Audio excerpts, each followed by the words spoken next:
ለምን አዘናችሁ? ለምን ተወለጋችሁ? ለምን አዘንሽ? ለምን አዘንክ? ርስቴ ጉልቴ ተነካብኝ የነገ ማንነቴ ምንድነው ብለ ለምን አዘንክ? ገንዘብ ኪሳችሁን ስለሞላው እግዚአብሔር ከናንተ ጋር አለ ማለት አይደለም። ፎቅና መኪና ስላላችሁ እግዚአብሔር ባረካችሁ ማለት አይደለም። ገንዘብ ደርድረው የሞት ቀናቸውን የሚቆጥሩ ስንት ሰዎች አሉ መሰላችሁ? በሀብታቸው ብዛት እርካታ ያጡ ሰዎች አሉ። የመጀመሪያው እርካታ እግዚአብሔርን ማግኘት ነው። እየተወለጋችሁ ፊታችሁ ጨፍግጎ አንገታችሁን ደፍታችሁ በመንገዳችሁ የምትናገሯቸው ነገሮች ምንድናቸው? ምን ጥቅም አለው ብዙ መመላለስ? ዋናው መመለስ ነው። ምን ጥቅም አለው ቤተክርስቲያን ውስጥ ረጅም ዘመን መኖር በህይወት ካልተመላለሱ? ለእውነት እንዳትታዘዙ ማን አዚም አደረገባችሁ? ከዚህ ቤት የሚወጡ ሰዎች ያሳዝኑኛል። የበግ ለምድ በለበሱ ተኩላዎች ተስበው ብዙ ሰዎች ክርስቶስ ተሰውሮባቸዋል። ስሙን ይጠራሉ፣ ስለሱ ያወራሉ እንጂ አይኖሩበትም። በየአዳራሹ ኢየሱስ ኢየሱስ ይባላል፣ አጠገባቸው ጋር ቢቆም አያውቁትም። መግደላዊት ማርያም እየፈለገችው አላወቀችውም። በድምጹ ሲጠራት ረቡን ያለችው አትክልት ጠባቂ መስሏት ነበር። ዛሬም ኪሳቸውን የሚሞላ የመሰላቸው የሃይማኖት መምህራን አሉ። ክርስቶስን በስጋቸው ብቻ የሚፈልጉ ህዝቦቻቸውን የሚያጭበረብሩ ለንግድ የሃይማኖት ቤት የከፈቱ አሉ። አያችሁ፣ እየተወለጉ የሚሄዱ መጨረሻ ላይ የሚደርቁ። ክርስቲያን እየለመለመ መሄድ ነው እኮ። ጻድቅ እንደ ዘንባባ ያፈራል ይላል መጽሐፍ። ስትወጣ ትተወልጋለህ። ሰው እንዴት ይወጣል ከእግዚአብሔር ቤት? ከመንፈሳዊነት ወደ ስጋዊነት ሲያዘነብል፣ ከሰማያዊ ናፍቆት ምድራዊ ፍላጎት ሲስበው፣ ድንግልናውን በዝሙት ሲቀይር፣ አንድነትን በዘረኝነት ሲሸቅጥ፣ ጊዜ ባመጣበት የዘረኝነት ዋሻው ሲወተፍ ይጠባል። ሰው ያንሳል፣ ይጠወልጋል፣ ይደርቃል። ሁሉ ጊዜ ከእግዚአብሔር ጋር የሚኖር ሰው ግን ይለመልማል። ወንድሜ ለምን ፊት ተወለገ? እንደ ቃየል እንክርዳድ አቅርበህለት ይሁን ለእግዚአብሔር።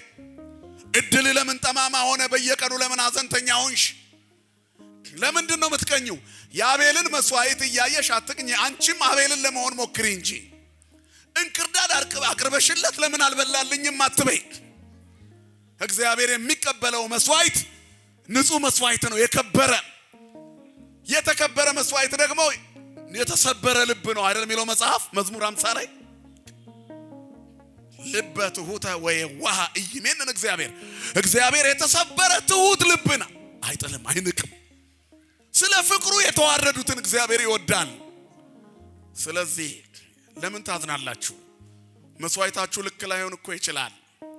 ጎረቤትሽ አዝናብሽ እስከሆነ ክርስቶስ የሞተለትን ወንድምሽን አስቀይመሽው ከሆነ በባልንጀራ ላይ በሐሰት እየመሰከርክ እያማኸው አንተ ደስ ብሎ ልትኖር እንዴት ትመኛለህ?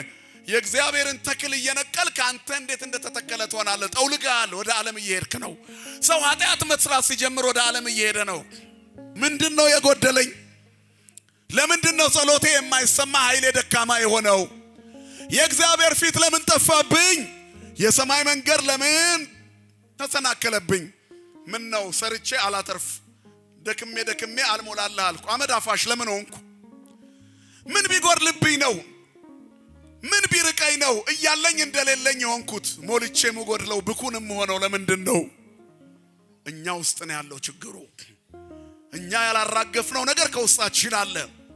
ዘረኝነትና ጭፍን ብሔርተኝነት ፍጹም ነግሶ በተቆጣጠራት ሀገር ላይ የክርስቶስ ሆኖ እንደመለየት ያለ እድለኛነት የለም። ኦርቶዶክሳዊነት ተነጥሎ መውጣት ነው። መጽሐፍ ከመካከላቸው ውጡ የተለያችሁን ይላል። ተለዩ። ዘረኝነቱ ከቤተ መንግስቱ የባሰ ቤተ ክህነት ውስጥ የሃይማኖት ሰዎች ላይ ብሷል። እርስ በራስ መጠራራት የክርስቶስ አይደሉም። እንደ ደቀ መዛሙርቱ እንደነዚህ እንደሁለቱ ጠውላጋ ሰባኪያን፣ ጠውላጋ መነኮሳት፣ ጠውላጋ ካህናት፣ ጠውላጋ ዲያቆናት ሞልተዋል። እንደኔ አይነቶቹ ዘረኞቹ፣ ክፉዎቹ፣ የተወለጉት የክርስቶስ ሙቀት ያላለመለማቸው ተነቅለው ወደ ዓለም የሚሄዱ መድኃኔዓለም ይመልሰን ሁላችንንም። የዓለምን ጸበል ጸዲቅ እየቀመሱ በሰይጣን ጽዋ እየተጎነጩ የክርስቶስ ነኝ ለማለት የሚዳዱ ስንት ናቸው? ወንጌልን ለስጋዊ ክብር የሚሸቅጡ ክርስቶስን ይሁዳ እንደሸጠው ብለው ይናገራሉ። እነሱ ግን ሺህ ጊዜ የሚሸጡት ሰባኪያን ብዙ ናቸው። የሌላውን ቤት ትተን እኛስ በቤታችን ለክርስቶስ እንሆናለን ወይ? ንስሐ አባት እንኳን ለመያዝ የምንሮጠው የሀገራችን ቄስ ከመጣ ፈልገን ነው። በዘረኝነት የእግዚአብሔር መንግስት አይወረሰም። እከሌ ደስ ይላል ብለን አንመርጥም። አያችሁ፣ አብርሃም ለመልከጼዴቅ መስዋዕቱን ይዞ የሄደው እጅ መንሻ ይዞ የሄደው መልከጼዴቅ የዘር ሐረግ የሌለው ነበር። መጽሐፍ እኮ ነው የሚለው። ያቆረበው ያቀረበለት የባረከው መልከጼዴቅ አብርሃምን የዘር ሐረግ የለውም። ምንድነው ቋንቋው? የዘር ሐረግ የለውም መልከጼዴቅ ምን ማለት ነው? ካህን ዘር የለውም። ዘረኛ ካህን ካለ ከስሯል። መቼም ክርስቶስን አያገኘውም። ጠውልጓል፣ እየደረቀ ነው። መድኃኔዓለም ካህናቶቹን ያለምልምልን። ዘረኛ ምእመን ካለ የሀገሬ ቄስ ናቸው ብሎ ፈልጎ መሄድ ካለ ጠውልጓል። አጠውልጉ። የዓለም ፀሐይ አይጠቅመንም። እውነተኛው ፀሐይ ክርስቶስ ያብራልን ለሁላችን። ከክርስቶስ ጋር መሆን ስጋን ከነክፉ መሻቱ ጋር መስቀል ነው። ያዘነው በራሳችን ኃጢአት ነው።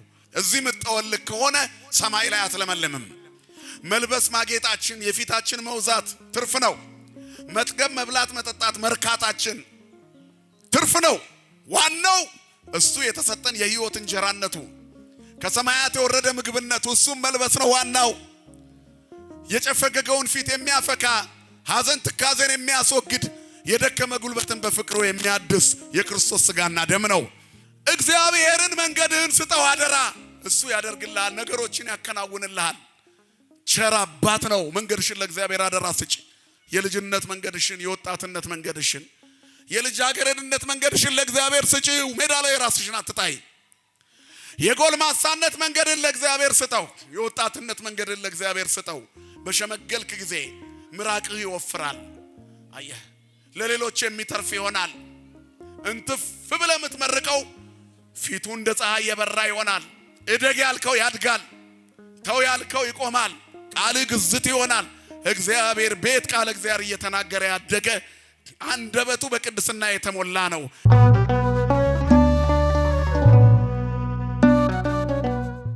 ለምን ጠወለጋችሁ?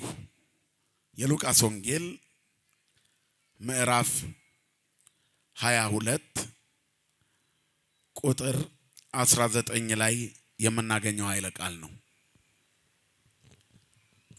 ለምን አዘናችሁ? ለምን ጠወለጋችሁ? ይህንን ቃል የተናገረው ከትንሣኤ በኋላ መድኃኔዓለም ኢየሱስ ክርስቶስ ነው። በሞት የተዘጋው አፍ ሲከፈት የጠፉትን በመፈለግ ጀመረ። እግዚአብሔር የመጣው የሰው ልጆችን ከጠፉበት ፈልጎ ለመሰብሰብ ነው። በነቢዩ አንደበት እንደተናገረው ሕዝቅኤል ላይ እኔ ራሴ በጎቼን እሰበስባቸዋለሁ፣ እፈልጋቸዋለሁ፣ አስመስጋቸዋለሁ ይላል የሰራዊት ጌታ እግዚአብሔር።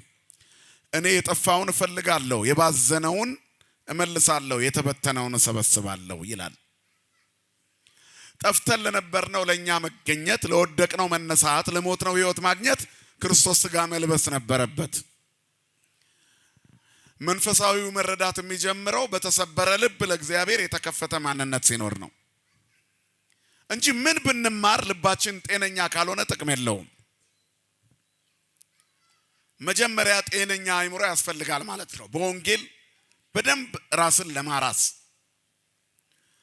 ስለዚህ ኦርቶዶክሳዊ ስነ ልቦና በወንጌል የራሰ ሰውነት ነው ማለት ነው እና እግዚአብሔር በመሞቱ በመሰቀሉ መከራ በመቀበሉ የምናዝነውን ያህል ስቅለቱ ሲያበቃ ዲያብሎስ ተበታ በመስቀል ብለን ከበሮ እንመታለን፣ ንሴብሖ እንላለን። የክርስቶስ ሞት ሕይወት ስለሆነ የአይሁድን ጭካኔ አስበን የደረሰበትን መከራ በሐዘን ብንገልጥም ብናዝንም ኪርያላይሶን እያልን ብንሰግድም መጨረሻ ላይ ግን ሲኦል ባዶ መሆኑን ገነት መሙላቱን ስናውቅ ተመስገን ብለን ከበሮ እንይዛለን። ክብርና ምስጋና ለአምላካችን ለእግዚአብሔር ይሁን። ክርስትና ይሄ ነው። በሁለቱም መልክ ራስን መግለጥ ነው። ክርስቲያን አዝኖም ተክዞ ደስ ብሎትም ዘምሮ ፍቅሩን ይገልጣል። ክርስትና ይሄ ነው። በትክክለኛው ቦታ ራስን ማሳየት ማለት ነው፣ ለእግዚአብሔር ራስን ማሳየት። ግን እየሸሹ ማዘን ካለ ማዘኑ እንኳን ጥሩ ቢሆን ጀርባ ከሰጡ ጥቅም የለው። አሁን ቤተክርስቲያን በጣም በሚያሳዝን ሁኔታ ላይ እንድትቆም ያደረጋት የኔና እናንተ ቸልተኛ አባልነት ነው። ቸልተኞች ነን። ምጽዋት ላይ ቸልተኞች ነን። አስራት ማውጣት ላይ ቸልተኞች ነን። ጾምና ጸሎት ላይ ቸልተኞች ነን። ጉባኤ ሲኖር ከለ የሚባል መምህር ይመጣል ሲባል ግር እንላለን። ለእውነት መታዘዝ ላይ ቸልተኞች ነን። ይሄ በሽታ ያለው እኛ ላይ ብቻ ሳይሆን የመጀመሪያዊቱ ቤተክርስቲያን ስትሰራ ሐዋርያትን የሚያስቸገረው ይሄ ህዝብ ነበር። ይሄንን ስነ ልቦና ነቅሎ ኦርቶዶክሳዊ ማንነት መልበስ ነው። ኦርቶዶክስ ማለት የቀና ቀጥ ያለ ምንጩ ከሐዋርያት የሆነ በማግኘትም በማጣትም የጸና ማንነት ማለት ነው። ምስጋናው የማይቋረጥ በሐዘን ውስጥም የሚያመሰግን። ጸሎተ ፍታቱን አይታችሁታል። በቤተ ክርስቲያን በአስከሬን ዙሪያ ከበሮ ተይዞ ይወረባል። ማን ይመሰገናል? አያችሁ፣ በዛ በሞተችው ነፍስ ምክንያት ይቺን ነፍስ ተቀበል፣ ስጋዋንም በሰላም አሳርፍ እያልን እየጸለይን ግን ከበሮ ይዘን ደግሞ እንዘምራለን። እግዚአብሔር በጊዜውም ያለ ጊዜውም አምላክ ነው። በጊዜውም ያለ ጊዜውም ጽና ይላል። ስለዚህ የቤተ ክርስቲያን ቅዳሴዋ ደስ ይላል እያልን ተኝተን እሁድን የምናድር ከሆነ የክርስትናው በረከት ተካፋዮች አይደለንም። ቤተ ክርስቲያን ቲፎዞ አትፈልግም። ቲፎዞ የሚያስፈልግባቸው ቤተ እምነቶች አሉ። በህዝቦቻቸው ገንዘብ ትልልቅ ህንጻዎች የሚገነቡ መሪዎች አሉበት። በህዝቦቻቸው ገንዘብ በሀገራችን ትልልቅ ውድ መኪናዎች፣ ወጣ ስንል ደግሞ የግል ጀትና አውሮፕላን ያላቸው የሃይማኖት መሪዎች አሉበት። ህዝብን የግላቸው እንጂ የክርስቶስ ያላደረጉ ተቋማት አሉ። እኔም እናንተም እናውቃቸዋለን። በዚህች ቤተ ክርስቲያን ውስጥ ግን እኛ የክርስቶስ ነው የምንሆነው። ማንም የግሉ ተከታይ አይኖረውም። እኛ የማንን? የክርስቶስ ነን። የክርስቶስ የመሆን ምልክቱ ስጋን ከነክፉ መሻቱና ምኞቱ ጋር መስቀል ነው። የክርስቶስ የሆኑት ስጋን ከነክፉ መሻቱ ሰቀሉት። ምን ማለት ነው? ምንዝርነትን አስወገዱ፣ ኑፋቄን አስወገዱ፣ እንቅልፋምነትን አስወገዱ፣ ቸልተኝነትን አስወገዱ፣ ዳተኝነትን አድመኝነትን አስወገዱ። ቀጥ ባለው በቀና ሃይማኖት ውስጥ ራሳቸው ማነጽ ጀመሩ። ልትሰራ እንጂ ልትሰራ እግዚአብሔር ቤት አልመጣህም።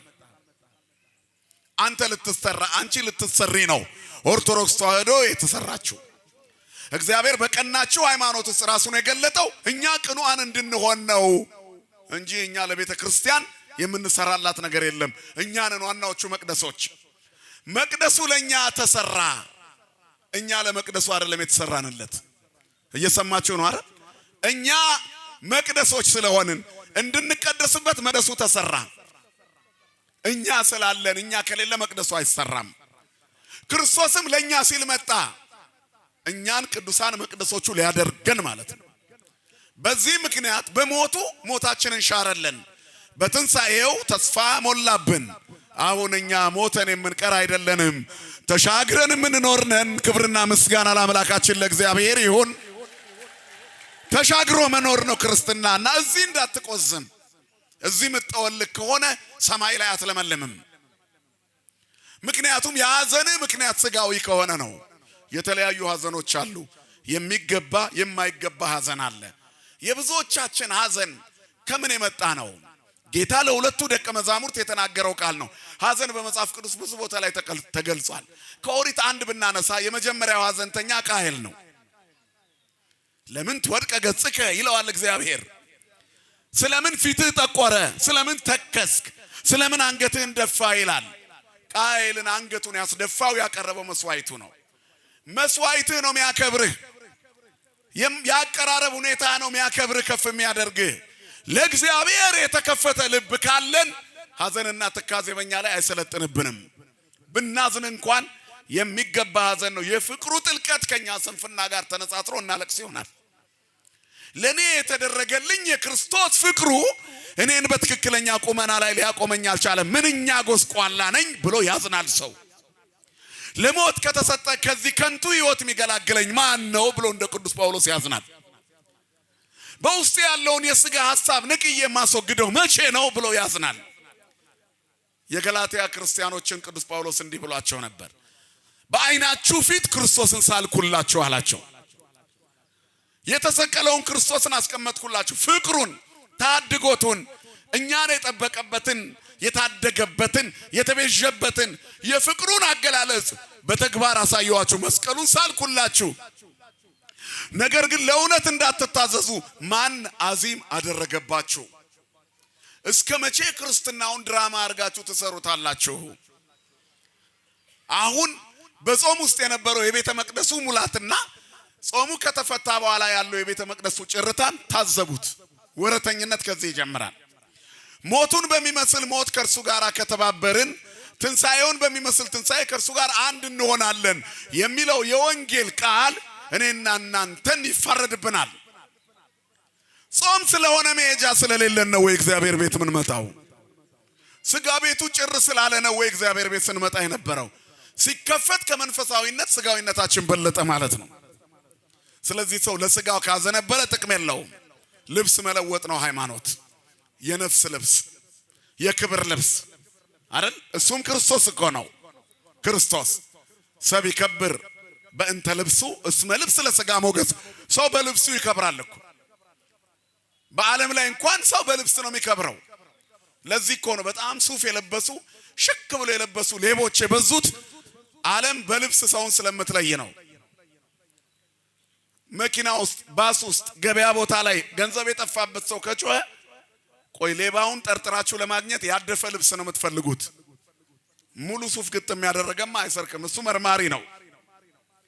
አያችሁ፣ ልብስ መሸፈኛ ሆኗል።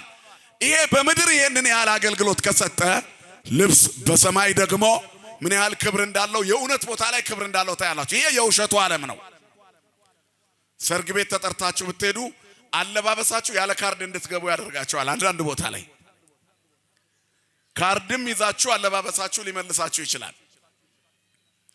በሰማይም የምንለብሰው አለባበስ አለ፣ እሱም ክርስቶስ ነው። ልበስዎ ለእግዚእነ ኢየሱስ ክርስቶስ ወይታልዩ ፍትወተ ሥጋክሙ።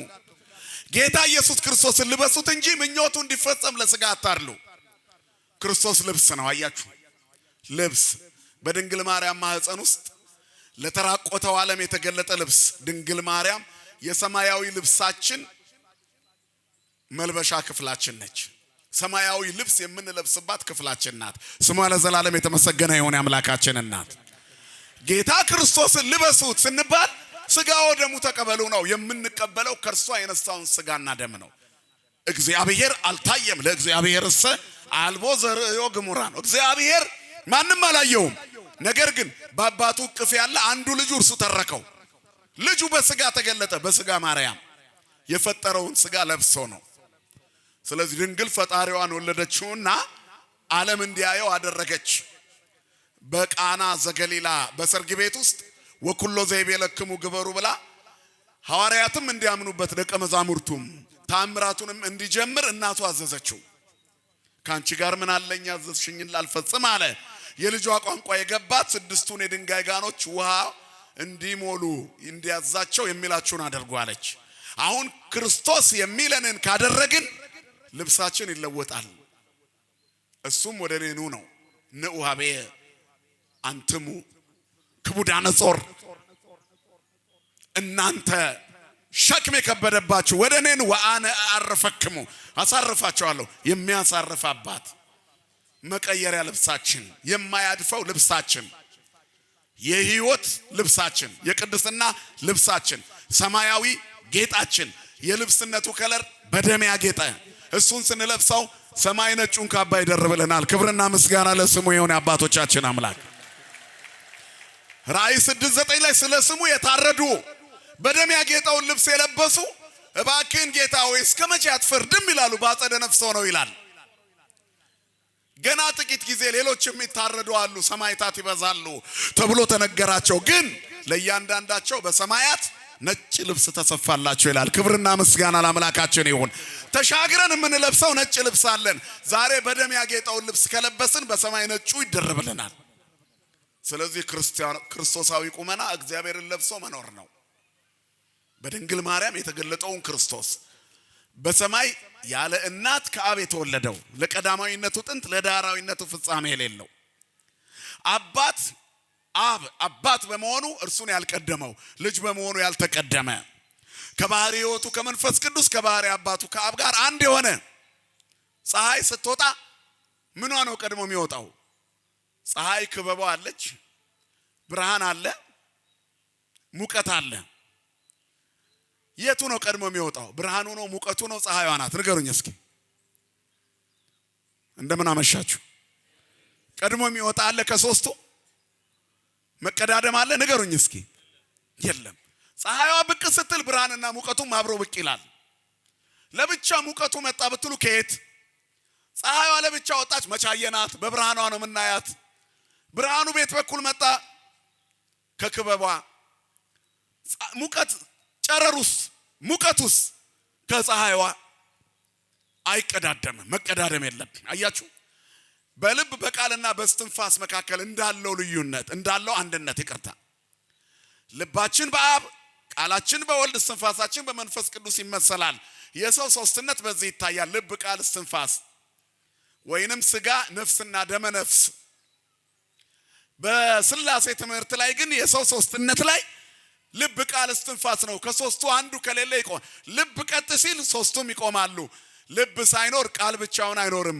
እስትንፋስ ሳይኖር ቃልም አይኖርም። ልብ ሞልቶ የተረፈውን አፍ ይናገረዋል። የአብ የወልድ መንፈስ ቅዱስ አንድነት ይሄ ነው። አንድ አምላክ የምንለው ለዚህ ነው። ልብ ቃል እስትንፋስ አንዱ ሌላውን አይቀድመውም። እኩል ነው። ሰው ከተፈጠረ ድምጽ ሲያወጣ ልቡ መርጨት ይጀምራል። ከዚያ በኋላ ትንፋሽ አለው፣ ድምጽ አለው። ድምጽ ቃል የሚባለው ድምጽ ነው። የሚወጣ ቃል ሊሆን ይችላል። ሕፃን ልጅ እንደተወለደ የሚያወጣው ቃል አለ። ከእስትንፋስ ጋር ይወጣል፣ ከልብ ይመነጫል። ስለዚህ እግዚአብሔር ወልድ በአብ አይቀደምም፣ መንፈስ ቅዱስንም እርሱ አይቀድምም፣ አያንስም፣ አይበልጥም። በባህሪ ትክክል ነው። አብ ወልድ መንፈስ ቅዱስ ስንት አምላክ እንላለን? አንድ አምላክ። ክብርና ምስጋና ለስሙ ይሁን የአባቶቻችን አምላክ። ይሄ እግዚአብሔር ለራቁትነታችን ልብስ ሊሆን በደም ሊሞሸር ቀራንዮ ላይ ስጋ ለበሰ። የውድቀታችን ትንሣኤ ሊሆን ማለት ነው። ስለዚህ ኦርቶዶክሳዊ ቁመና ይሄንን አምላክ ለብሶ መኖር ነው። ልበሱት የተባልነው እርሱን ነው። ይሄንን ነው ሳልኩባችሁ በፊታችሁ ያለው። ክርስቶስ በፊቱ የተሳለበት ክርስቲያን ቢያዝን ቢተክዝ ሐዘንና ትካዜው መከራውን እያሰበ እንጂ ይሄ ጎደለብኝ አነሰብኝ ብሎ አይደለም። ቤተ ክርስቲያን መጥተህ ተሳልመህ ጫማ ጠፍቶብህ ስትመለስ ከተነጫነጭክ ሐዘንህ ስጋዊ እንጂ መንፈሳዊ አይደለም። ልትሳለም ልታስቀድስ መጥተህ ንግስ ላይ ስትተሻሽ ከኪስ ብር ቢሰረቅብህ እግዚአብሔር ለምን ይሄን አደረገብኝ ብትል እግዚአብሔር ይሄን አላደረገብህም። ኪስ እኮ ስታሰፋ ማስቀመጫ አድርገህ ነው። ልብ ሰጥቷል ማስተዋያ። ስለዚህ እግዚአብሔር የኛን ጫማና ቁሳቁስ ሳይሆን የኛ ነፍስ ላይ ነው ትኩረቱ። ስለዚህ ዋናው ትኩረት ነፍስን ነው። አያችሁ ምጽዋት አበድር መስዋዕት እዚህ ጋር ይመጣል። ከመስዋዕት ይልቅ ምህረትን እግዚአብሔር ይወዳል። አያችሁ መሰዊያው እኛ ነን። ዋናው እኛ ላይ ነው ትኩረቱ። ከምናቀርበው መስዋዕት በፊት የኛ መሰጠት እግዚአብሔር ቤት ውስጥ ያስፈልጋል። ምን ይዤ ወደ እግዚአብሔር ቤት ልምጣና በልዑል አምላክ ፊት ልስገድ? ነብዩ ሚክያስ ምን ይዤ ወደ እግዚአብሔር ልሂድ? ምን ይዤ ወደ እግዚአብሔር ቤት ልምጣ አለ። ያንዱን አመት ጥጃ ወይስ የበኩር ልጄን ስለበደሌ ላምጣው? በውኑ እግዚአብሔር በሺህ አውራ በጎች በእልፍ የፈሳሽ ዘይቶች ደስ ይለዋል? ሰው ሆይ እግዚአብሔር ካንተ የሚፈልገው ምንድነው? ምህረትን ትወድ ዘንድ ከአምላክ ጋር በትሕትና ትሄድ ዘንድ ፍትህን ታደርግ ዘንድ አይደለምን ይላል። አያችሁ እግዚአብሔር ከኛ የሚፈልገው ይሄንን ነው። ከመስዋዕት ይልቅ ምህረትን ይወዳል። እኔና እናንተን ይፈልጋል። የመጣው እኛ እንድንገኝለት ነው። የኛ ሐሳብ ደግሞ በስጋ የደሞዝ ጭማሪ የገንዘብ ማግኘት የኑሮ መሳካት ጉዳይ ብቻ ጓዳችን ላይ ነው የምናተኩረው። እግዚአብሔር ትልቁ እይታው ነፍሳችን ላይ ነው። ስሙ ለዘላለም የተመሰገነ ይሁን። ከኛ በላይ ለኛ የሚቀርበን የሚያስብልን እርሱ ነው። ስለዚህ ስታዘን ስትተክዝ ለምን ተከስክ ይልሃል እግዚአብሔር። አያችሁ ለምን አዘንሽ ለምን አጎነበስክ ይልሃል። የሚገባውን ሐዘን እንድታዝኑ ነው። እና ቃየል ለእግዚአብሔር የማይገባውን መስዋዕት ስላቀረበ ነው ለምን ትወድቀ ገጽከ የተባለው። ለምን አዘንክ? ምን አሳዘነህ? እግዚአብሔር አዳምና ሔዋንን ባረካቸው፣ ወለዱ። አቤልና ቃየል የመጀመሪያ የመጡት ናቸው። በሁለቱ መካከል ያለው ክፍተት ሰፊ ትንታኔ ስላለው ሌላ ጊዜ ትማሩታላችሁ። መድኃኔዓለም ዕድሜ ይስጠለውላችሁ። መጨረሻ ላይ እግዚአብሔር ግን በሁለቱ አስተካከለ። አንዱ ኖላዊ አባግ ሆነ። ኖላዊ አባግ የሆነው የበጎች ጠባቂ አርቢ የሆነው ማን ነው? አቤል ነው። መስተገብረ ምድር ደግሞ ቃየል ሆነ። ምድርን እንዲያለማት ተፈቀደለት። ያኔ ማረስ መቆፈር ኖሮ አይደለም። እግዚአብሔር ለታብቁል ብሎ በለተሰሉስ ያበቀለውን ፍሬ እሱን እያረመ ያስተካከለ ሰብስቧል፣ ጎተራውን ሞልቷል። አሁን ከሰጠዋችሁ ላይ ስጡኝ አለ እግዚአብሔር። መስዋዕት ስጡኝ አቅርቡልኝ አለ። ሁለቱም መስዋዕት ለመጀመሪያ ጊዜ አዘጋጁ። አቤል ሙሉ ቀን ቆዳው ያልጠቆረ ያራረረ፣ ቀንዱ ያልዘረዘረ፣ ጥፍሩ ያልዘረዘረ፣ ቀንዱ ያልከረከረ ንጹህ በግ መስዋዕት የሰባውን ፍሪዳ ለእግዚአብሔር ይዞ መጣ። የትኛው እግዚአብሔር ደስ ያሰኘዋል? የትኛው መስዋዕት ልስጠው? የትኛው ነው እግዚአብሔርን ደስ የሚያሰኘው? ቤቱ ስንመጣ ሚክያስ ያለው ይሄንን ነው። ለእግዚአብሔር ደስ የሚያሰኘው የቱ ነው? ክርስቲያን በዚህ ከተከዘ እግዚአብሔር ደስ ይለዋል። ለባህሪው የሚስማማውን በማሰብ ስትመጣ የትኛውን ሰውነትህን ማዘጋጀት እንዳለብህ አስበሃል? አስበሻል እህቴ? በእግዚአብሔር ፊት በልዑል አምላክ ፊት ልንቆም ነው እኮ እዚህ የመጣ ነው። መሄጃ ስላጣን መተን ከሆነ አሁንም ባንመጣ ይሻላል። በድናችን ያለው እዚህ ሰው በሙሉ ሰውነቱ እግዚአብሔር ፊት ለመቆም ራሱን እየገመገመ ነው እኮ መምጣት ያለበት። ልኩን እያሳየ መላ ሰውነታችንን መለካት አለብን። ክርስቲያን በቀን ውስጥ የተወሰነ ደቂቃ ራሱን የሚገመግም ነው። ማታ ስትተኙ የበደልኩት ሰው አለ ወይ? በንግግሬ የተቀየመ ሰው አለ ወይ? ለጸሎት ስትቆሙ በሰላም ያዋልከኝ አምላክ ያስቀየምኩት ሰው አለ ማረኝ ይቅር በለኝ ብለን ራሳችንን አዘጋጅተን አልፈናል? ክርስቲያን በየቀኑ ንስሐ እየገባ የሚውል እኮ ነው። ከንስሐ አባቱ ጋር የሚነጋገር በእግዚአብሔር ፊትም የሚያለቅስ ስለ ኃጢአቱ መድኃኔዓለም ይቅር ይበለን ሁላችንን። በውሎው የማመስገናችንን ያክል የሰው ውሎ ካበላሸን ክፉ ቃል ካፋችን ከወጣ ንስሐ መግባት አለብን።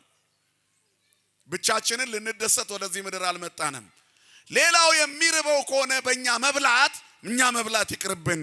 ወንድሜን የሚያስተናክለው ከሆነ ስጋ መብላት ይቅርብኝ ማለት ወንድሜን እንዳይኖር የሚከለክለው ረሃብ በላዩ ላይ ተጭኖበት እኔ ጮማ ብቆርጥ ምን ያደርግልኛል? ጎመኑን ለሁለት ብንካፈል ይሻላል ባለችኝ ነው። እንጀራ ሞልቷቸው የሚደፉ አሉ። የሚበሉት አጥተው ቅጠል የሚለቃቅሙ ሰዎች አሉ። አንድ ከተማ ውስጥ ጎረቤት ሊሆኑ ይችላሉ።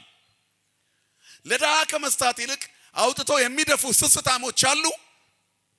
የት ባገኘው ምግብ ብለው የሚውሉ አሉ። እግዚአብሔር ምግብ አልከለከለም። ሰው መካፈል አቃተው። ትክክለኛ መጋቢ ጠፋ። በዝናብ አብቅሎ በፀሐይ አምርቶ ይሰጣል። ሰው ግን ተጨካክኖ በስግብግብነት አንዱ ቤቱ ይሻግትበታል፣ ሌላው ደግሞ ያርበታል። ተቃቅፈን እንድንኖር መድኃኔዓለም ርኅራኄ ይስጥልን ሁላችንም። ስለዚህ በዚህ ምሳሌ ነው እንግዲህ የሰው ልጅ ፊቱን የሚያጨፈግጉት ነገሮች በርካታ ናቸው። ቃየልን ክርዳድ አቀረበ፣ ፊቱ ጨፈገገ። ለምን? የእግዚአብሔር እሳት ከሰማይ ወርዳ የአቤልን መስዋዕት ተቀበለች። ንጹህ ልቡን እግዚአብሔር ልብን ያያል። አያችሁ፣ ይፈትን ልበ ወኩልያተ እግዚአብሔር ልብንና ኩላሊትን ይመረምራል። ልብ ያሰበውን ኩላሊት ያመላለሰውን ያጤሰውን እግዚአብሔር ያያል። እግዚአብሔር ልብን ያያል። ለዚህ እኮ ነው ልባችሁ በጸጋ ይጽና የሚለው። ልብህን ስጠኝ የሚለው ልብን ያያል እግዚአብሔር። ከማንኛውም የሰውነት ክፍላችን እግዚአብሔር እንድንሰጠው የሚፈልገው ልባችንን ነው። አንዳንዴ አይናችንን ሰተነው ልባችንን የከለከልነው አለን። እዚህ ተቀምጦ አሁን ስንቱ ገበያ ሄዷል፣ ወደ ቤት ሄዷል፣ ስራ ቦታ ሄዷል። የት ደርሰህ ትመጣለህ? እዚህ ተቀምጠ ልብህን ስጠው ለእግዚአብሔር። የህይወት መውጫ እሱ ነው ይላል መጽሐፍ። አጥብቀ ልብህን ጠብቅ፣ ሰይጣን ልባችንን እንዳይሰውረው መድኃኔዓለም ይጠብቀን። በዚህ ምክንያት የቃየል ልቡ በክፋት የተሞላ ነበር እና የአቤል መስዋዕት ሲሰምር አለቀሰ፣ አዘነ። ለምን ፊት ጠቆረ? ለምን አዘንክ? መልካም አርግ እንጂ ያለው እግዚአብሔር። እንዲህም አይነት ሐዘን አለ።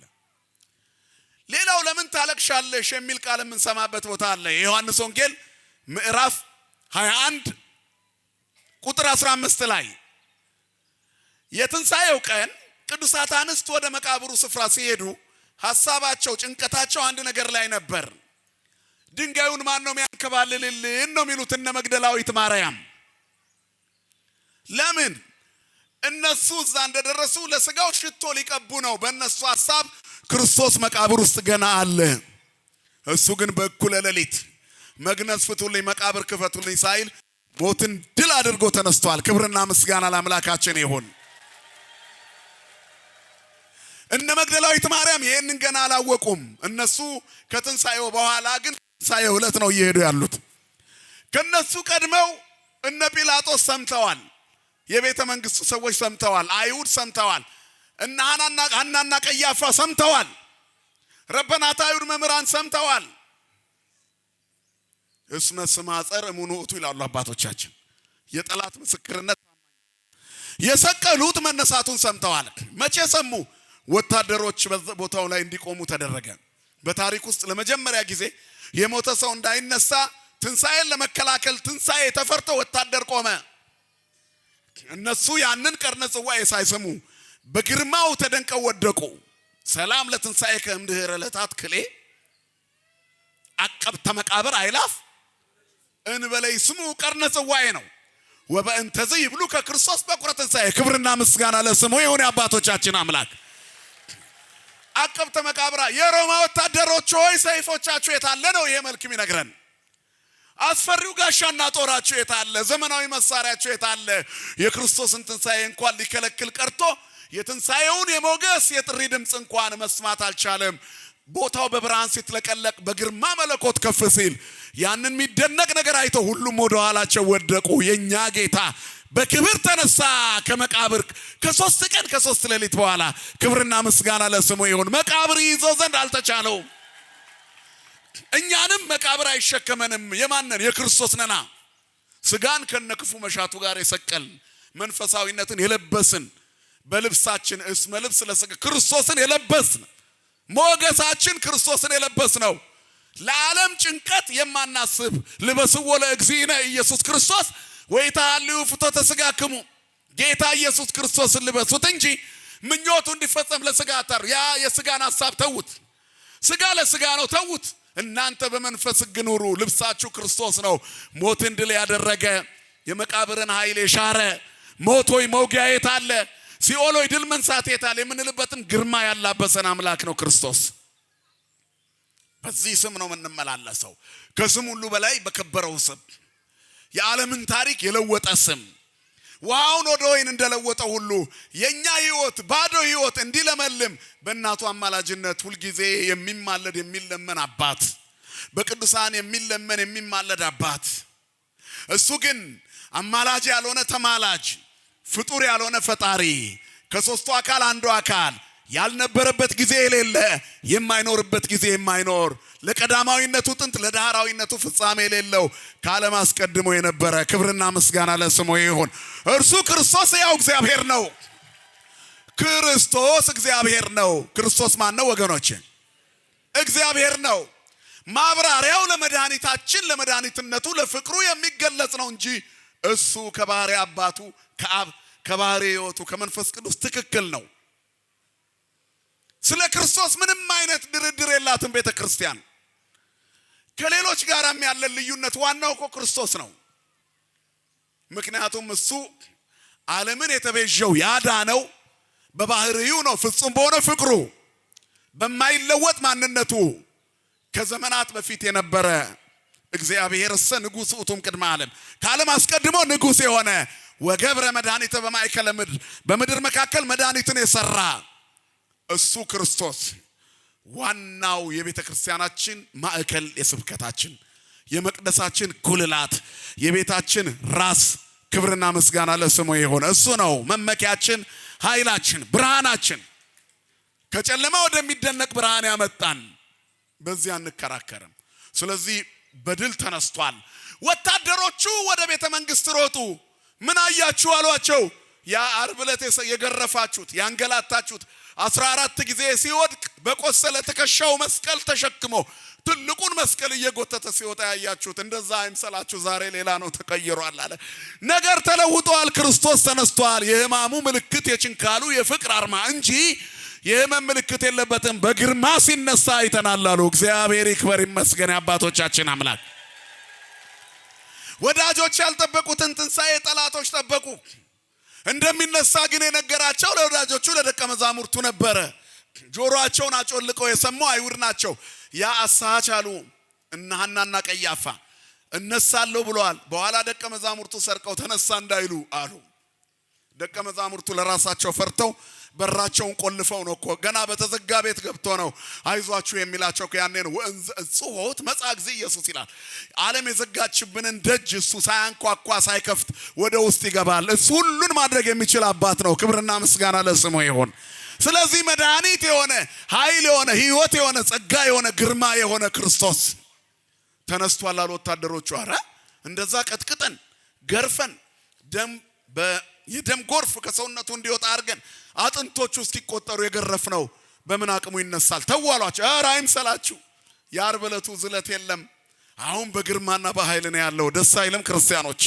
የክርስቶስ ትንሣኤ እንዲህ ሞገስ የሰጠን ነው። ለዚህ እኮ ነው አሁን በደስታ የምናከብረው። አሁን ማንም ሞት የሚይዘው የማይችለው ነው አሉ። ተጨማሪ ብር ሰጧቸው ይላል የማቴዎስ ወንጌል ምዕራፍ 27። አፋችሁን ዝጉ፣ እኛ ተኝተን ሳለ ደቀ መዛሙርቱ መጥተው ሰረቁት በሉና አውሩ አሏቸው። ምን ይሄን አስወራቸው? ከተማው በእጃቸው ናት። ደቀ መዛሙርቱ የተዘጋ በር ውስጥ ቁጭ ብለዋል። ስለዚህ ገብተው ሰብረው አይፈልጉትም ነበር። ትንሣኤውን እነሱም አምነዋል። ማን ይመስገን ወገኖቼ? እግዚአብሔር የተመሰገነ ይሁን። የጠላት ምስክርነት ታማኝ ነው። ይሄ ሁሉ የሆነው በእኩለ ሌሊት ነው። ሊነጋጋ ሲል እነ መግደላዊት ማርያም መሄድ ጀመሩ። ገስግሰው መቃብሩ ጋር ሲሄዱ ሐሳባቸው ማን ነው ድንጋዩን ከመቃብሩ ላይ የሚያነሳልን ነው። አንድ የሆነ ሃፒ ኢስተር ሚል የእንግሊዝኛ አኒሜሽን ለሁላችሁም ተልኮላችኋል። ለብዙዎቻችሁ እንኳን አደረሳችሁም። በአኒሜሽን የተሰራ ቪዲዮ የመቃብሩ በር ሲከፈት ይታያል አይደል? ከዛም በኋላ ክርስቶስ ሲወጣ ይታያል። ለኔ ራሱ ብዙ ሰዎች ልከውልኛል። በጣም ትልቅ ስህተት፣ ትልቅ ኑፋቄ ነው። ስልካችሁ ላይ ካለ አጥፉት። ኦርቶዶክሳዊ አስተምህሮ አይደለም። መቃብር ተከፍቶለት አልወጣም የኛ ጌታ። በተዘጋ መቃብር እያለ ነው በትንሣኤው በክብር ብድግ ያለው። ክብርና ምስጋና ለስሙ ይሁን። ክፈቱልኝ አላለም። በአኒሜሽን ተከፍቶለት የወጣው ክርስቶስ አይደለም። እሱ ሌላ እነሱ የሰሩት ፈረንጅ ነው። የኛ ጌታ ተከፍቶለት አይደለም የወጣው፣ በተዘጋ ደጅ ውስጥ ነው ያለፈው። አባ ጊዮርጊስ ዘጋስጫ ሶስቱን የአብን ደጅ አደንቃለሁ አለ። አንደኛው የድንግልና ደጅ አለ፣ የእመቤታችን ማህፀን። ሁለተኛው የመቃብሩ ደጅ ሳይከፈት ገብቶ የወጣበት። ሶስተኛው የደቀ መዛሙርቱ ቤት ወይንም ጽርሐ ጽዮን ሳያስከፍት ገብቶ ወንዘ ጽሖት የተዘጋው ደጅ ገብቶ ሰላም ለእናንተ ይሁን ያለበት። የመቃብሩን ደጅ የሚመስለው ነገር አለ። ነብዩ ዳንኤል በአናብስት ጉድጓድ ተጥሎ ሳለ እንባቆም ነብይ ተላከ። ስንቅ ይዞለት ሄደ። እንደተዘጋ ገብቶ መግቦት ወጣ። መቃብሩ እንደተዘጋ ነበረ። የአናብስቱ ጉድጓድ እንደተዘጋ ነበረ። ስለዚህ መቃብሩን የሚመስል ነገር አለ። የተዘጋውን ደጅ የሚመስል ነገር አለ። የሐዋርያት ሥራ ምዕራፍ 12 እነ ጴጥሮስ በተዘጋ እስር ቤት ውስጥ እያሉ መልአኩ መጥቶ አስወጣቸው። በሩ ተመልሶ ተቆልፎ ነበረ። ስለዚህ እንደተዘጋ እንደተቆለፈ መተዋዩ። እናንተ እኮ ያሰራችሁ ትላንትና እየሰበኩ ነው እነ ጴጥሮስ ብለው ተናገሩ። ወታደሮቹ ሮጠው ወይን ቤት ሲሄዱ ደጆቹ እንደተቆለፉ ናቸው። እነ ጴጥሮስ ግን ደጅ ናቸው ይመስለዋል። ለድንግልናሽ ደጅ ጠናለው። ሴት ልጅ በድንግልና ጸንሳ ወለደች ሲባል አልሰማሁም። ለኔ የሚያስደንቀኝ ድንግል በድንግልና ጸንሳ መውለዷ ነው።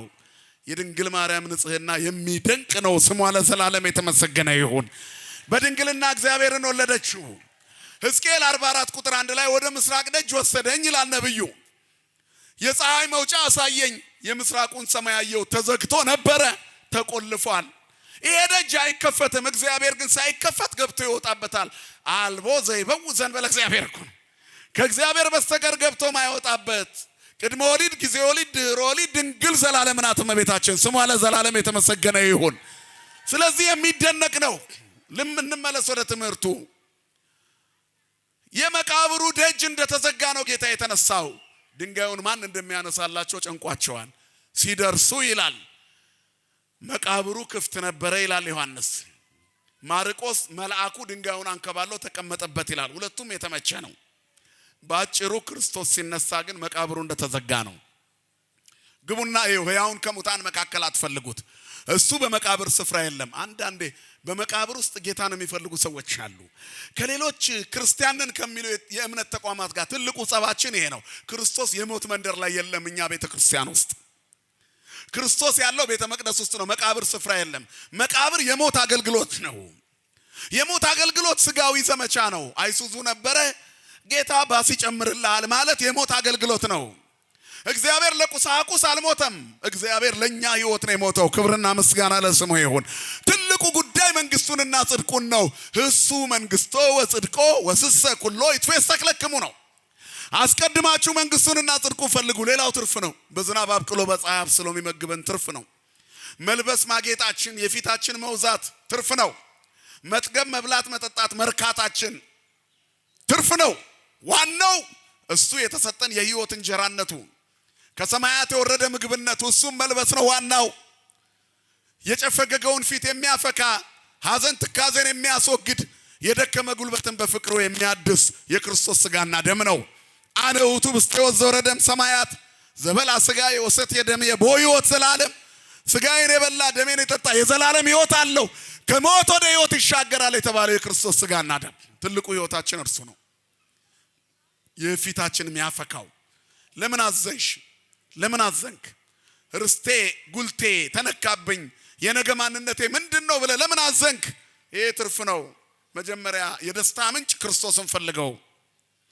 ፈውስ ክርስቶስ፣ ሕይወት ክርስቶስ፣ መድኃኒት ክርስቶስ፣ በረከትና ሀብት ጸጋና ረድኤት እርሱ ነው።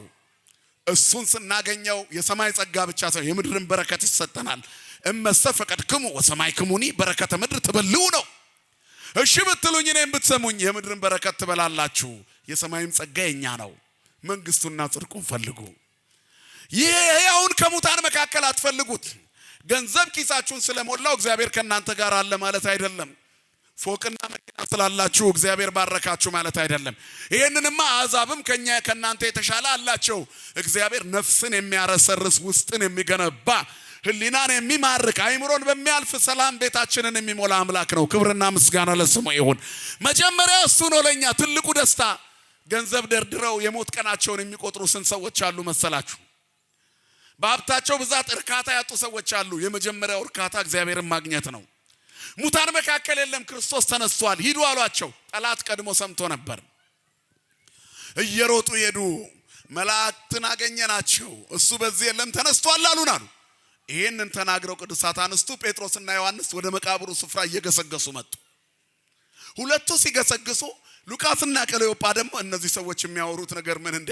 ዓርብ ያን ሁሉ መከራ ሲቀበል አይተነው ሰው እንደዚህ ተደብድቦ ተቀጥቅጦ ተገርፎ መከራ ተቀብሎ 6666 ጅራፍ ያረፈበት ሰው እንደገና ሞቶ ወደ መቃብር አስገብተ ነው ተነስቷል ይሉናል እንዴ? ምን አይነት ነገር ነው ብለው ትተው ወጥቶ መሄድ ጀመሩ።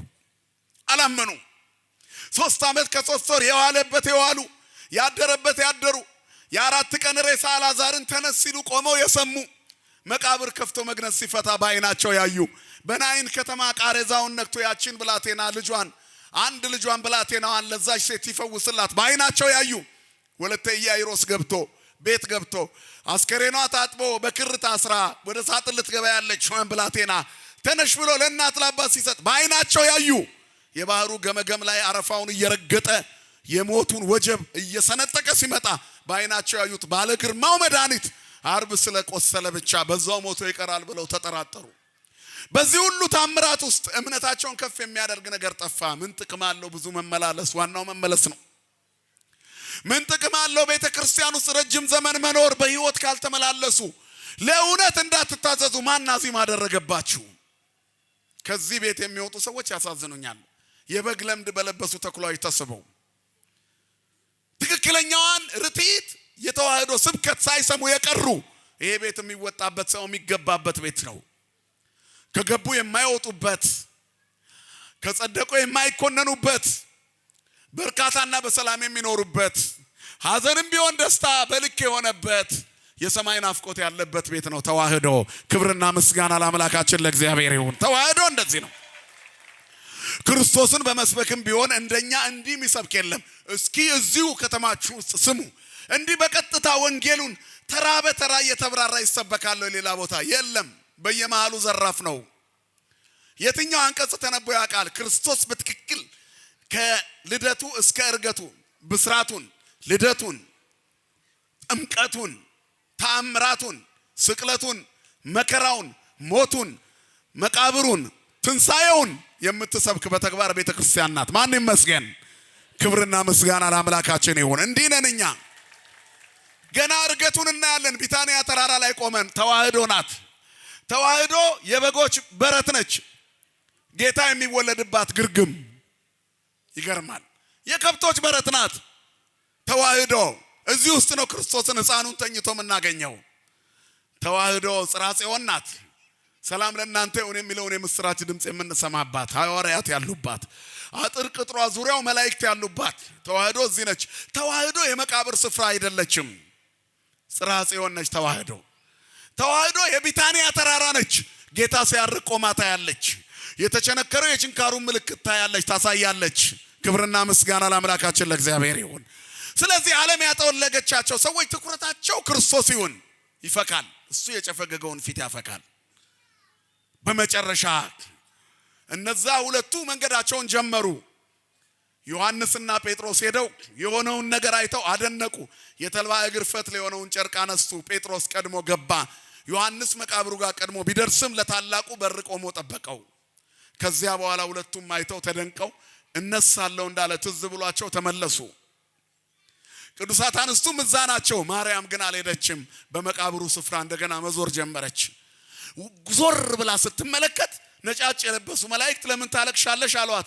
ጌታዬን እኮ ወሰዱት፣ ከዚህ የት እንዳኖሩት አላወቅኩም አለች። የመጀመሪያዋ ቤተክርስቲያን በሐዋርያት አእምሮ ስትሳል መግደላዊት ማርያም አብራ ነበረች። 7 አጋንንት ያሉባት፣ መናፍስት የሰለጠኑባት፣ ዝሙትና ትውዝፍት ቅንዓትና ነውር በውስጧ የተሞላባት ይህቺ ሴት ክርስቶስን ስታገኘው ሁለመናዋ ተቀርፎ አዲሱን ልብስ ለብሳ ከክርስቶስ ጋር ከቅዱሳት አንስት ጋር ክርስቶስን የምትከተል ሆነች። ከሚያገለግሉ 36 ቅዱሳት አንስት መካከል አንዷ ሆነች። እግዚአብሔር ገመና ሸፋኝ አባት አይደል? ሐዘን ትካዜዋን አራቀላት። የሰለጠኑባትን አጋንንት አስወገደላት። ተናዳፊና ተናካሽ መንፈሰ ጽርፈት የነበረባት ሴት በጎ የምትናገር ሆነች። ይሄ ሁሉ ፍቅር በውስጧ አለ፣ ውለታው አለባት። ስለዚህ ትፈልገው ጀመር፣ ግን ቦታው ልክ አይደለም። በኋላ ዘወር ስትል ራሱ ኢየሱስን አየችው፣ ግን አላወቀችውም። አንቺ ሴት ስለምን ታለቅሻለሽ አላት አጽናኙ አባት። በትክክለኛው የሐዘን ጎዳና ላይ ስንቆም ሊያጽናናን ይመጣል። ለስጋዊ ምቾትና ተርላ እግዚአብሔር ላይ ከተነጫነጭንበት እግዚአብሔር ወደኛ ቤት አይመጣም። መንግስቱን ለማግኘት ስናለቅስ ግን ለምን ታለቅሳላችሁ ብሎ ያጽናናናል። አጽናኝ እግዚአብሔር ነው፣ የሚያጽናና አባት፣ እንባን የሚያብስ መጽሐፍ እንደሚናገር የሰራዊት ጌታ እግዚአብሔርም እንባን ሁሉ ከዓይኖቻችን ላይ ያብሳል ይላል። እግዚአብሔር እንባችንን ያብስልን። ስለዚህ ይህ ከሆነ በኋላ ማርያም አላት። አሁን አወቀችው። ረቡኒ ብላ እግሩ ስር ተደፋች። ማን ይመስገን? ክብርና ምስጋና ለአምላካችን ይሁን። መልካም እረኛ እኔ ነኝ፣ በጎቼ ድምፄን ይሰማሉ ብሏል። እረኛና በግ ተገናኙ። በአባታዊ ድምፁ ሲጠራት በልጅነት ድምጿ መምህሮ ያለችው ሂጂና ለወንድሞች ንገሪ አላት። ይህንን ከነገራት በኋላ የኤማውስ መንገደኞች በመንገዳቸው እየተወለጉ ይሄዱ ነበር። ሌሎቹ ተውላጎች እነሱ ናቸው። እንደገና በመንገዳቸው ላይ ክርስቶስ መጣ። አልፎ የሚሄድ መስሏቸዋል። ከዚያ በኋላ እያወሩ የሚሄዱት ስለ ክርስቶስ ነው፣ ስለ መከራው። ግን ትንሣኤውን ሰምተዋል፣ መቀበል አቃታቸው። እየሄዱ ልክ መንገደኛ መሰላቸው። ምንትኑ ውእቱ ነገር ምንትኑ ውእቱ ዝንቱ ነገር እንዘ ትትናበቡ በበይናቲክሙ እንዘ ትትናገሩ በበይናቲክሙ ወእንዘ ታውሩ ትኩዛኒክሙ አላቸው። እናንተ ጠውላጎች ማለት ነው። እየተወለጋችሁ ፊታችሁ ጨፍግጎ አንገታችሁን ደፍታችሁ በመንገዳችሁ የምትናገሯቸው ነገሮች ምንድናቸው? ምንትኑ ውእቱ ዝንቱ ነገር፣ ይሄ ነገር ምንድነው? እንዲህ እርስ በራስ ያለ መደማመጥ ባለበት በሚመስል ሁኔታ እንዲህ ሆኖ እንዲህ ተገርፎ እንዲህ ቆስሎ እንዲህ መከራ ተቀብሎ እያሉ ነው የሚያወሩት። ደስ ይላል ስለ መድኃኒት እያወሩ መሄድ፣ ግን ወደ ሞት ነው የሚሄዱት። ከኢየሩሳሌም ወደ ኤማሁስ፣ ይሄ ሳምንት የነሱ ሳምንት ነው። ከኢየሩሳሌም በስተምዕራብ ይሄዳሉ። ማታ ነው። ጠዋት ያ ሁሉ ነገር ተሰምቷል። መታገስ አቃታቸው። ትንሣኤው ማይሆን ነገር ነው ያከተመ ይመስለናል። ያ የተጎሳቆለ ሰውነት ሞትን ድል አድርጎ ይነሳል ማለት ዘበት ነው። ስለዚህ ይሄ እንዴት ይሆናል? ቀለዮጳ የሚባለው መልሶ ምን አለው? አንተኑ ባህቲትከ ነግድ ዘኢሃለው በኢየሩሳሌም፣ አንተ በኢየሩሳሌም እንግዳዋ ነህን? ሰሞኑን በኢየሩሳሌም የሆነውን ነገር አታውቅምን? ወእያይ መርከኑ ዘኮነ በውስቴታ በዝንቱ መዋዕል፣ በዚህ ሰሞን ኢየሩሳሌም በሙሉ እኮ የምታወራው ስለ አንድ አስደናቂ ነገር ነው። ከትላንትና ወደ ዓርብ መንገድ ለመንገድ እየተጎተተ የተደበደበ በመቃናቱ የተደበደበ ፊቱ እየታሰረ በጥፊ የመቱት ትንቢት ተናገር ተብሎ የዘበቱበት ምራቅ የተተፋበት የተንገላታ የቀራንዮን ኮረብታ በቆሰለ ትከሻው እርጥብ መስቀል ተሸክሞ የወጣ ስለ አንድ ሰው አታውቅም ምን አሉት። በዚህ ሰሞን የሆነውን አታውቅም ምን? ምንድነው እሱ? ምንትኑ እቱ ምንድነው እሱ ብሎ ጠየቃቸው። በእንተ ኢየሱስ ናዝራዊ ብእሲ ጻድቅ ወነቢይ ካህሊ በምግባሩ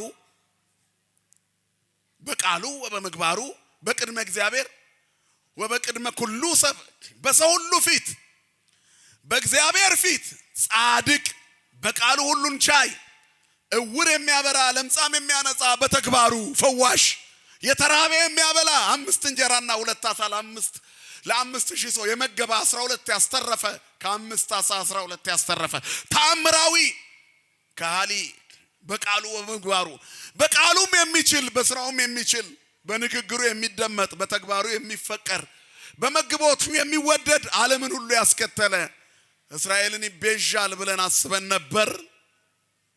ደግሞ በጣም የሚገርመው ሴቶች አስገረሙን። መቃብሩ ቦታ ሄደው እርሱን አጡት።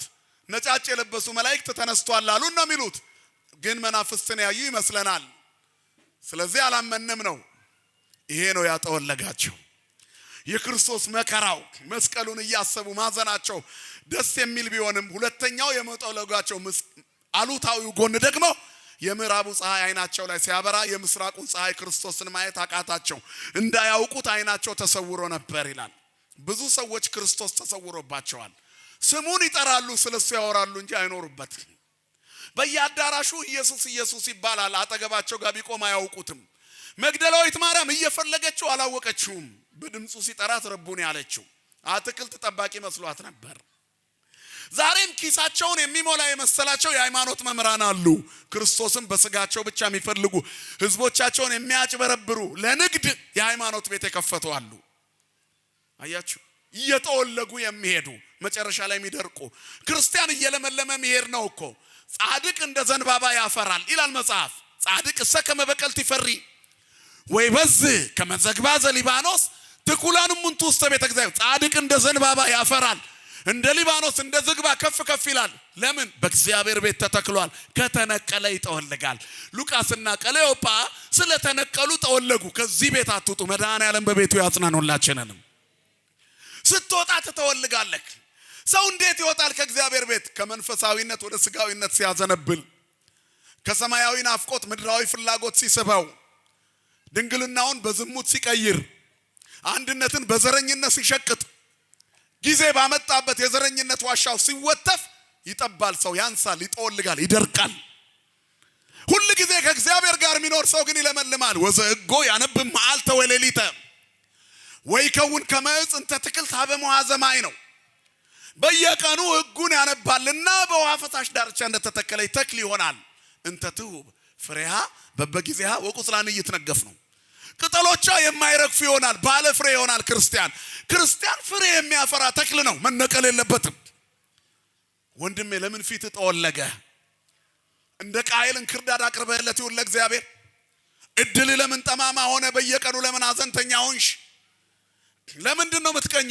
የአቤልን መስዋዕት እያየሽ አትቅኝ። አንቺም አቤልን ለመሆን ሞክሪ እንጂ እንክርዳድ አቅርበሽለት ለምን አልበላልኝም አትበይ። እግዚአብሔር የሚቀበለው መስዋዕት ንጹህ መስዋዕት ነው፣ የከበረ የተከበረ መስዋዕት ደግሞ የተሰበረ ልብ ነው አይደል የሚለው መጽሐፍ መዝሙር 50 ላይ ልበ ትሁተ ወየዋህ ኢይሜንን። እግዚአብሔር የተሰበረ ትሁት ልብና አይጥልም፣ አይንቅም። ስለ ፍቅሩ የተዋረዱትን እግዚአብሔር ይወዳል። ስለዚህ ለምን ታዝናላችሁ? መስዋዕታችሁ ልክ ላይሆን እኮ ይችላል። ጎረቤትሽ አዝናብሽ እስከሆነ ክርስቶስ የሞተለትን ወንድምሽን አስቀይመሽው ከሆነ በባልንጀራ ላይ በሐሰት እየመሰከርክ እያማኸው አንተ ደስ ብሎ ልትኖር እንዴት ትመኛለህ? የእግዚአብሔርን ተክል እየነቀልክ አንተ እንዴት እንደተተከለ ትሆናለህ? ጠውልጋል። ወደ ዓለም እየሄድክ ነው። ሰው ኃጢአት መስራት ሲጀምር ወደ ዓለም እየሄደ ነው። ዘረኝነትና ጭፍን ብሔርተኝነት ፍጹም ነግሶ በተቆጣጠራት ሀገር ላይ የክርስቶስ ሆኖ እንደመለየት ያለ እድለኛነት የለም። ኦርቶዶክሳዊነት ተነጥሎ መውጣት ነው። መጽሐፍ ከመካከላቸው ውጡ የተለያችሁ ሁኑ ይላል። ተለዩ። ዘረኝነቱ ከቤተ መንግስቱ የባሰ ቤተ ክህነት ውስጥ የሃይማኖት ሰዎች ላይ ብሷል። እርስ በራስ መጠራራት የክርስቶስ አይደሉም። እንደ ደቀ መዛሙርቱ እንደነዚህ እንደሁለቱ ጠውላጋ ሰባኪያን፣ ጠውላጋ መነኮሳት፣ ጠውላጋ ካህናት፣ ጠውላጋ ዲያቆናት ሞልተዋል። እንደኔ አይነቶቹ ዘረኞቹ፣ ክፉዎቹ፣ የጠወለጉት የክርስቶስ ሙቀት ያላለመለማቸው ተነቅለው ወደ ዓለም የሚሄዱ መድኃኔዓለም ይመልሰን ሁላችንንም። የዓለምን ጸበል ጸዲቅ እየቀመሱ በሰይጣን ጽዋ እየተጎነጩ የክርስቶስ ነኝ ለማለት የሚዳዱ ስንት ናቸው? ወንጌልን ለስጋዊ ክብር የሚሸቅጡ ክርስቶስን ይሁዳ እንደሸጠው ብለው ይናገራሉ። እነሱ ግን ሺህ ጊዜ የሚሸጡት ሰባኪያን ብዙ ናቸው። የሌላውን ቤት ትተን እኛስ በቤታችን ለክርስቶስ እንሆናለን ወይ? ንስሐ አባት እንኳን ለመያዝ የምንሮጠው የሀገራችን ቄስ ከመጣ ፈልገን ነው። በዘረኝነት የእግዚአብሔር መንግስት አይወረሰም። እከሌ ደስ ይላል ብለን አንመርጥም። አያችሁ፣ አብርሃም ለመልከጼዴቅ መስዋዕቱን ይዞ የሄደው እጅ መንሻ ይዞ የሄደው መልከጼዴቅ የዘር ሐረግ የሌለው ነበር። መጽሐፍ እኮ ነው የሚለው። ያቀረበለት የባረከው መልከጼዴቅ አብርሃምን የዘር ሐረግ የለውም። ምንድነው ቋንቋው? የዘር ሐረግ የለውም መልከጼዴቅ ምን ማለት ነው? ካህን ዘር የለውም። ዘረኛ ካህን ካለ ከስሯል። መቼም ክርስቶስን አያገኘውም። ጠውልጓል፣ እየደረቀ ነው። መድኃኔዓለም ካህናቶቹን ያለምለመልን። ዘረኛ ምእመን ካለ የሀገሬ ቄስ ናቸው ብሎ ፈልጎ መሄድ ካለ ጠውልጓል። አጠውልጉ። የዓለም ፀሐይ አይጠቅመንም። እውነተኛው ፀሐይ ክርስቶስ ያብራልን ለሁላችንም። ከክርስቶስ ጋር መሆን ስጋን ከነክፉ መሻቱ ጋር መስቀል ነው። ያዘነው በራሳችን ኃጢአት ነው። ነብዩ ምንድነው ያለው? እስራኤል ሆይ ይሄ ሁሉ ውድቀትክ የራስ ስህተት ነው ይላል አይደል? እስራኤል ውድቀታቸው የራሳቸው ነው። በተቀደሰው ተራራ ስር ለጥጃ ይሰግዳሉ። ባህር የከፈለላቸውን እግዚአብሔርን ረስተውት እስራኤል ሆይ ከግብጽ ያወጣ ይሄው አማልክት ብሎ ጥጃ ሰጠ። በዝናብ ምግብን እንደ ዝናብ የሚያዘንብላቸው፣ ቃጠሎውን በደመና ዣንጥላ የሚጋርድላቸው፣ የአሸዋውን ግለት በደመና ምንጣፍ እየሄዱ እንዳያቃጥላቸው የተንከባከባቸውን እግዚአብሔር ረስተውት ለእጆቻቸው አምባር፣ ለእግሮቻቸው አልቦ፣ ለአንገታቸው ማርዳ፣ ለጆሮአቸው ጉትቻ ሰገዱ። ይሄ ተሰብስቦ ቀልጦ ጥጃ ሆነ። ዛሬም ገንዘብ እያመለኩ የሚኖሩ ሰዎች አሉ። አያችሁ፣ ገዳም እንሄዳለን። ከዚህ ተነስተን ጸበል ወርደን መቅዳት ይደክመናል። ስንፍና ነው። ኪሳችን ውስጥ ባለው ገንዘብ ጸበል ቀርተህልኝና ብለን ተማሪውን እንልከዋለን። አንዱ መንገደኛ እሱም ታች ድረስ ከመወርድ ብሎ ከሆነ ወራጅ ውሃ ቀርቶ ይዞልኝ ይመጣል። ከዛ ቲፕ ሰተ ይዞ ወደ ቤት የሄድከው ወራጅ ውሃ ነው፣ ጸበል አይደለም። ከቅርቡ ነው የሆነ ጨለፍ አርጎ ነው ያመጣልስ። እስመ በብዙ ጻማ ወድካም አለወን ነንባ ውስተ መንግስተ እግዚአብሔር። ወደ እግዚአብሔር መንግስት በብዙ ድካም እንገባ ዘንድ አለን ይላል። ዋጋ የሚከፈልበት ነው ክርስትና። የክርስትና ሃይማኖት የጸና ኪዳን ነው። ጉዞው ረጅም ነው። አትፍሩ፣ እግዚአብሔር ያስጨርሳል። የልብ መዘጋጀት ከሰው ነው። የምላስ መልስ ከማን ነው? ከእግዚአብሔር ነው። እስከ መጨረሻ ሂዱ። አቋርጣ አትውጣ። ሄዳል ገዳም። በቃ ገዳም ከገባ በኋላ ወርደ ደጅነስ እጅ ነስተህ እምነቱን ጭቃውን አፈሩን ተቀብተው የተቀደሰው ውሃ የፈሰሰበትን ከቻልክ ተጠምቀ ቀድተህ እዛው አካባቢ ቆመ መግባት የማትችልበት ችግር ካለ አስቀድተህ እዛው ቆመሽ ያየሽ አስቀድተሽ መምጣት። ደካሞችን አይደለም የምለው ብርቱዎች ሆነን አረ ተውት። የቅዳሴ ጸበል ደጋግሞ ለሚቀዳልን ዲያቆን ቲፕ እናስለምደውና የመቅደሱን አገልግሎት ረስቶ ማንቆርቆሪያ ይዞ እኛን ሲፈልገን እኮ ይውላል። አንዳንድ ቀን ትልቅ ኪሳራ እኮ ነው።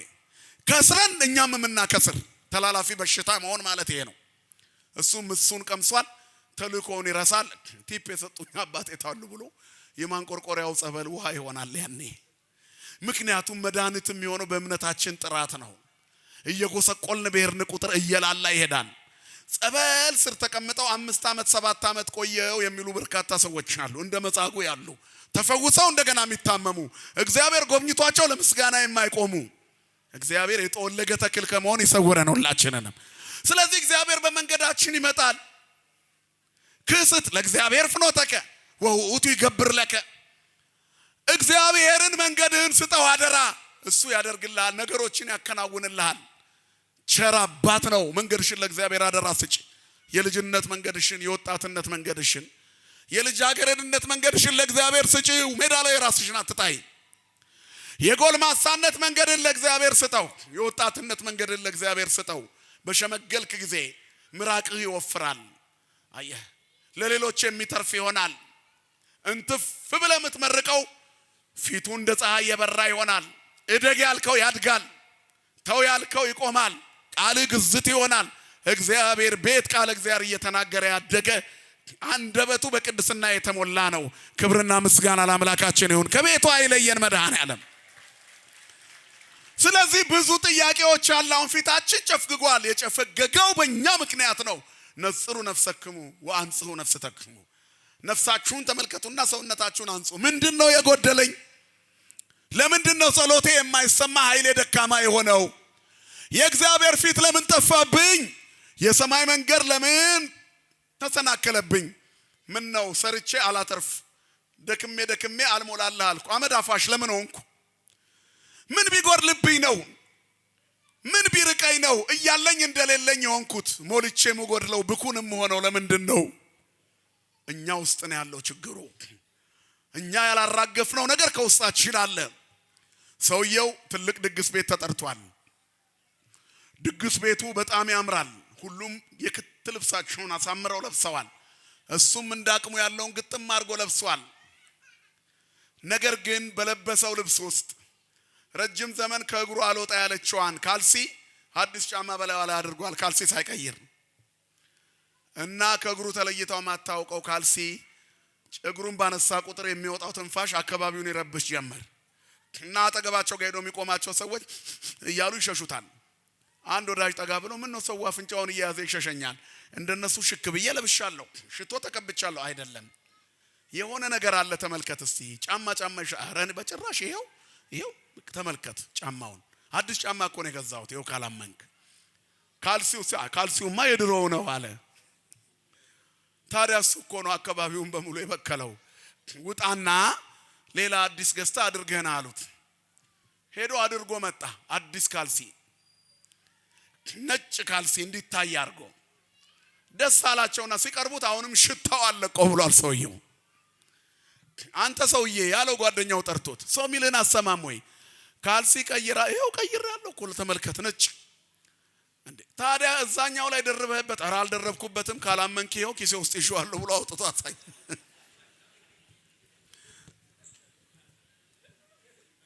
አያችሁ፣ ያልጣልናቸው ነገሮች አሉ። አለቅ ያለን ይዞን ቁጭ የሆነ ቀን እስኪመጣ ደብቀን እሱ ነው እየሰነፈጠ ፊታችንን ያጨፈገገው። አራግፉ፣ ነውራችን በሙሉ ከኛ ላይ ይወገድ፣ ሸክማችን ይራገፍ፣ ንስሐችንን የምንቀንሰው አይኖር። የሆነ ነገሮች ሽቀስ አትናገር፣ እሱ እየሸተተ ፊትህን ያጨፈግገዋል። የክርስቶስ መዓዛ በሰውነታችን እንዳይገለጥ የከለከለን ኃጢአት አለ። ትንሽ የሚመስል ትልቅ አስግሩ ለነ ቆናጽለ ንዑሳነ እለ ያማስኑ አጸደ ወይንነ ወአጸደ ወይንነ ይስጊ። ወይናችን ያብብ ይላል፣ ያብብ ዘንድ ይላል። ጥቃቅን ከበሮዎችን አጥምዳችሁ ያዙልን። ተራ ብለን የምናስበው ስህተታችን የእግዚአብሔር መንግስት እንዳንወርስ ያደርገናል። ቤታችን ውስጥ መገለል ያደረግንበት ምናልባት ከቤተሰባችን ያልሆነ ሰው ይኖር ይሆን?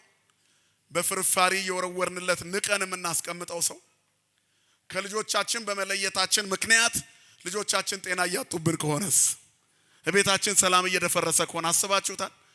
እያበላ ነው እኮ ነው፣ ግን ውስጣችን ጠርቶ ስለማናደርገው የሆነ እንከን ቤታችን አስቀምጧል። እንደ ካልሲው ሽታ ሁለንተናውን ለብሰው ይዞታል ከኋላ። ክፉ አመል ካልተለቀቀ ጥቅም የለውም። ስለዚህ ክፉውን ሽታ አስወግዱ። መድኃኔዓለም ከላያችን ላይ ያረቅልን። ያ ከቤተ እግዚአብሔር የመነቀል ነገር ያመጣል። ስለዚህ ደቀ መዛሙርቱ ውስጣቸው አንድ ነገር አለ፣ ትንሣኤውን አለማመን። ሉቃስና ቀለዮጳ ስለዚህ ወደ ምዕራብ ሄዱ። 11 ሰዓት እየመሸባቸው ነው። እናንተ የማታስተውሉ ክርስቶስ የመጣው ሊሞት ነው። ስለ ሙሴ ስለ ነቢያት ስለሱ የተነገረውን አታስተውሉምን? ክርስቶስ ይሰቀል ዘንድ እንዳለው፣ መከራ ይቀበል ዘንድ እንዳለው፣ ተላልፎ ይሰጥ ዘንድ እንዳለው እንዴ ካሊ ወጻድቅ በመግባሩ ብላችሁ የመሰከራችሁለት ጌታ የመጣው ሊሞት ነው። ሞቱ ግን መቃብርን ኃይል ለመሻር እንጂ በዛው ለመቅረት አይደለም። እግዚአብሔር ሞተ ስንል በዛ የሚቆም አይደለም። ተነሳ የሚል ቃል እየተናገርን ነው። ክብርና ምስጋና ለስሙ ይሁን አባቶቻችን አምላክ ሞት ይዘው ዘንድ የማይቻለው። ስለዚህ ተርከላቸው ጀመረ። እያንዳንዱን ነገር ተረከላቸው። ወአዘ ይፈክር ሎሙ ይተርክላቸው ጀመር። ከሙሴና ከነቢያት ስለ መጻሕፍት የሚተርኩትን ስለርሱ እየገባቸው ሲሄድ ወደ መንደራቸው ደረሱ። እየመሸ ነው። ንበር ምስሌነ እስመ መስየ ወተቆልቆለ ፀሐይ አልፎ መሄድ ሲመስላቸው ግድ የለም እየመሸ ነው ከኛ ጋር እደር አሉት። ትርጉሙ ይገርማል። እየመሸብን ነው ማለት ነው። ሰው ከእግዚአብሔር ሲርቅ ይመሽበታል። ጌታ ሆይ እየመሸብኝ ነው፣ ፊቴ እየጠቆረ ነው፣ እየጠወለኩ ነው፣ ዓለም እያጠወለገችኝ ነው፣ ዓለም ልመኝ ወደ ሕይወቴ ገባ በሉት ክርስቶስን። በቅድስና ወደኛ ይመጣል። በትዳራችን እግዚአብሔር ይግባልን፣ በኑሯችን ይግባልን፣ በቤታችን ይግባልን። በሁለንተናዊ እንቅስቃሴያችን ማን ይግባልን? ወደ ቤታችን ወደ ሕይወታችን ማን ይግባ? መድኃኔዓለም ከሁላችን ጋር ይሁን። ወደ ቤታቸው ገባ። መጻሕፍትን ያስተውሉ ዘንድ ዓይናቸውን ገለጠላቸው፣ ባረከላቸው። እርሱ እንደሆነ አወቁት። ሳናውቀው እንዳናመልከው አውቀነው እንድንኖርበት መንፈሳዊ ጥበብን ያድለን። በሰማነው ቃል ይባርከን። ትካዜያችንን ያስወግድልን፣ መጠውለጋችንን ያለምልምልን። በሰላም በሕይወት በፍቅር በስምምነት ይጠብቀን። ሀገራችን ሰማይን እናታችን ድንግል ማርያምን የምንናፍቅ እኛ ኦርቶዶክሳውያን ክርስቲያኖች እዚህ እንደተሰበሰብን በኢየሩሳሌም ሰማያዊ ተሰብስበን ለመዘመር እንድንበቃ የአብ ጸጋ የወልድ ፍቅር የመንፈስ ቅዱስ ኅብረት የድንግል ማርያም ጸሎትና ምልጃ የቅዱሳን መላእክት ጥበቃ የአብ አማላጅነት አይለየን። ክርስቶስ ተንሥአ እሙታን አሰሮ ለሰይጣን ሰላም ኮነ። የትንሣኤያችን የፍጥረት ሁሉ ጌታ ሙስና መቃብርን አጥፍቶ ሞትን ድል እንደነሳ ኃጢአታችንን ድል የምንነሳበት መንፈሳዊ ኃይልን ያጎናጽፈን። ይቆየን።